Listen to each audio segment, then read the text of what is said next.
Vande Mataram, everyone. It is our privilege to welcome a distinguished soldier and inspiring leader, Colonel Gautam Kalita sir, an alumni of the prestigious NDA and IMA, commissioned into the infantry in 1985. With over 33 years of illustrious service in the Indian Army across Siachen, Jammu Kashmir, Ladakh, and the Northeast, he has been decorated with 8 operational medals and 3 Chief of Army Staff commendations, a true embodiment of valor and dedication. He left the Army in 2019. After serving the nation, he continued to shape young minds as the head of administration at Jindal School from 2019 to 23. He served in the Indian Army in various operational areas, including Siachen Glacier, Jammu Kashmir for 7 years, Ladakh and the Northeast for 5 years. Today, we feel honored to welcome a great visionary like you amongst us. Vande Mataram, boys and girls. How is the Josh? How is the Josh? I am not only a proud Army veteran, but also a proud Army father because my son has also joined Indian Army and he is a pilot and presently serving in the Siachen Glacier. I just want to show a small clip of my journey in the Army.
This is when you got commissioned from Indian Military Academy in 2017. Today I'm going to tell you about Kargil War. Not much is known about this war, and also pay homage to the soldiers who have fallen during the war. Before that, let me check how much do you know about the Kargil War. We'll have a small quiz of 4 to 5 questions. Where is Kargil located? Sir, probably near Leh Ladakh. Not probably, it is a part of Ladakh sector. Who is the local hero who was awarded Paramvir Chakra in Kargil War? Sir, Manoj Kumar Pandey. Yeah, he is from Lucknow. You should know that. On which date do you celebrate Kargil Vijay Divas? 26 July. Yeah, good. Who gave the tagline, Dil Mange More? Yeah, Vikram Batra. Before we talk about the Kargil War, it is important to know about the history of Jammu and Kashmir, because this has been the root cause of all the wars with Pakistan. When India got independence in 1947, Jammu and Kashmir was a princely state under Maharaja Hari Singh. They were given options to join either Indian Union or Pakistan. But Maharaja Hari Singh decided to remain as an independent state, not joining either India or Pakistan. The state of Jammu and Kashmir had Muslim majority population ruled by a Hindu king. Therefore, Pakistan wanted Jammu and Kashmir to be part of their union because of the religion alignment. When Maharaja Hari Singh did not join, Pakistan to annex it launched a major attack on the state of J&K in October 1947. The state forces were not well trained, so they could not defend the state, and Pakistani army within a few days almost reached the heart of Srinagar. Realizing the gravity of the situation, the Maharaja Hari Singh decided to sign the instrument of accession on 26th of October 1947, thereby officially becoming the part of India. Thereafter, Indian Army was moved by air. Indian Army launched a counterattack from Srinagar onwards. There began the first Indo-Pak War of 1947-48. The war went on for almost a year till a UN-sponsored ceasefire was declared in January 1949, which was accepted by both the countries. At that point of time, the positions occupied by the Indian Army and the positions occupied by Pakistan Army, the line dividing them became the line of control. Line of control is an undefined line, unlike international border, which are properly marked with pillars. When ceasefire was declared, Pakistan had almost occupied 1/3 of the J&K state. That came to known as Pakistan occupied Kashmir. You see the dotted line is a line of control. Area above dotted line, this is the POK, Pakistan occupied Kashmir. Pakistan thereafter gave a portion of POK to China. You can see the green patch. Yes. That is the area which Pakistan acceded to China. And now a Karakoram highway was built joining Pakistan and China. Towards the east, right, you can see another portion showing area occupied by China, which is known as Akshay Chin. What I'm trying to tell you is that officially our map looks like what is shown on the slide. But on ground, we're occupying different areas.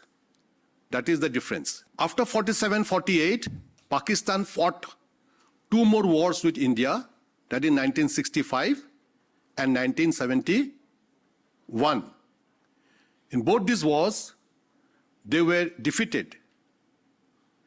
Realizing that they cannot annex J&K from India, they tried other activities and started insurgency, fomenting trouble in the J&K. Kargil was one of the nefarious designs of the Pakistan to foment trouble in Jammu and Kashmir. Kargil is located in the Ladakh sector between Srinagar and Leh. The National Highway 1 passes through Kargil. As is shown in the slide, the blue line is the National Highway 1. All movement of troops, all supplies to the troops deployed in the Siachen Glacier and other areas of Leh sector moves through this road. So this road is very vital to us. Siachen, you can see that white portion, that is the Siachen. Terrain. Kargil is a high altitude area, height ranging from 16,000 feet to 18,000 feet. The temperature during winter goes from -30 to -50 degree. It has steep slopes, rocky ridges, deep valleys, and devoid of vegetation. There are no tree lines in mountains in the Kargil. It's absolutely devoid of vegetation.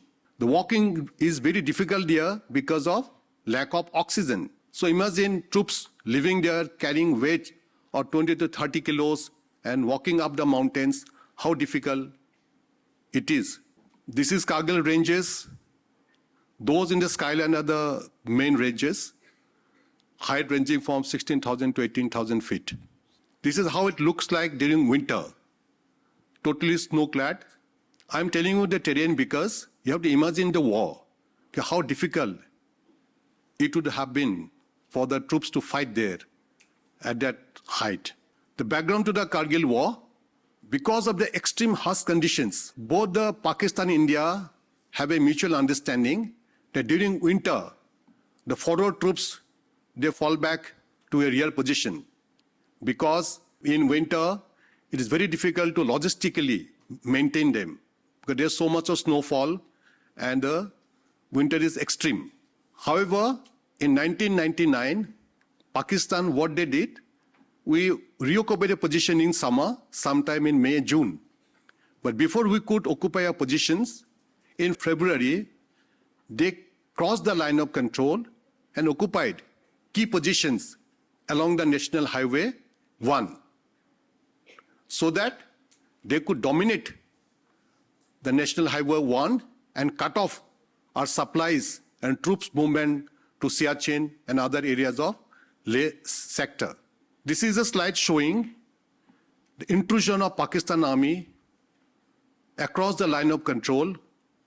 The key positions from east to west is almost 136 kilometers. Khaluba Top, 0.5140, Tololing, Tiger Hills, 0.4875. These are some of the key positions which Pakistan Army had occupied in the month of February. This intrusion was detected in sometime in May. It was basically a shepherd, or we call bakrwals in J&K. They take the sheep for grazing there. They first noticed some movement on the ridges and they came back and told Indian Army. Indian Army then sent a patrol under Captain Saurabh Kalia. This patrol was captured by Pakistan Army and they were taken as prisoners of war. However, later they killed all of them. Captain Saurabh Kalia and 7 men who had gone as a part of the patrol were killed and the mutilated bodies were handed over to us after the war. Indian Army then realized the depth of intrusion over 136 kilometers, and to recapture these positions, they launched Operation Vijay. That was on May 10th. On May 26th, Indian Air Force was also employed to support the army operations. In initial days, one of my course mates from NDA, squadron leaders, Ajay Ahuja, we are actually same batch, same squadron in NDA. His MiG-21 was shot down and he had ejected, but he landed on the Pakistani side of Kashmir. So he was captured and killed by the troops on the ground. This war went on for more than 2 months, from May 10th to July 26th. To capture position in the mountain is very difficult proposition because enemy is occupying dominating heights. There are no tree lines, vegetation, so they can see the movement of Indian troops. Indian troops carrying 20 to 30 kilos of weight, arms and ammunition, climbing up those ridges and counter-attacking, involving in close quarter battle, hand-to-hand fight. So it was very difficult. We took more than 2 months to capture the key positions on the Kargil ridges. Batalik sector was cleared on June 9th after a month. June 13th, the famous Tololing Ridge in Dras area was recaptured. June 29th, 0.5060 and 0.5100 near Tiger Hill was recaptured. July 4th, the famous Tiger Hill was recaptured. July 7th, eastern sector, the Zubair Heights were cleared. July 11th, the key positions in the Batalik sector were recaptured. And finally, July 26th, Pakistani troops, they withdrew and India captured all the positions which Pakistani troops had intruded. Indian Army showed unmatched gallantry, sacrifice, and grit to recapture these positions. It came at a great cost. We lost 527 officers and men and more than 1,600 wounded in the battle. Who is he? He is famous Captain Vikram Batra. This photo is the captured Pakistani heavy machine gun. He sacrificed his life in the next operation.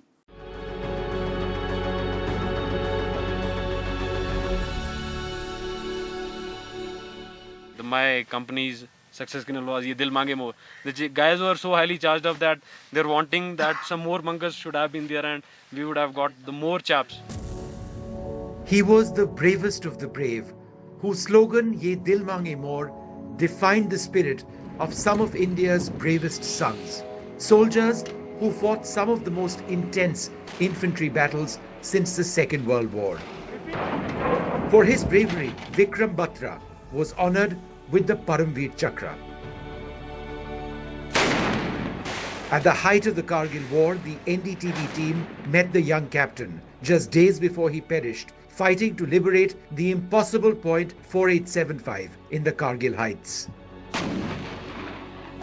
His men knew him as Sher Shah, and the enemy had heard of this name as well. They were on the same frequency which were we on our radio sets, and one of the Pakistani soldiers or officer, whosoever it was, he said me my code name was Sher Shah. Oh Sher Shah, you have come. Don't try to come up, otherwise you'll have a tough time. And that was the time they gave us a challenge, and my guys, they went wild. Okay, how dare a Pakistani troop can challenge us? Vikram's next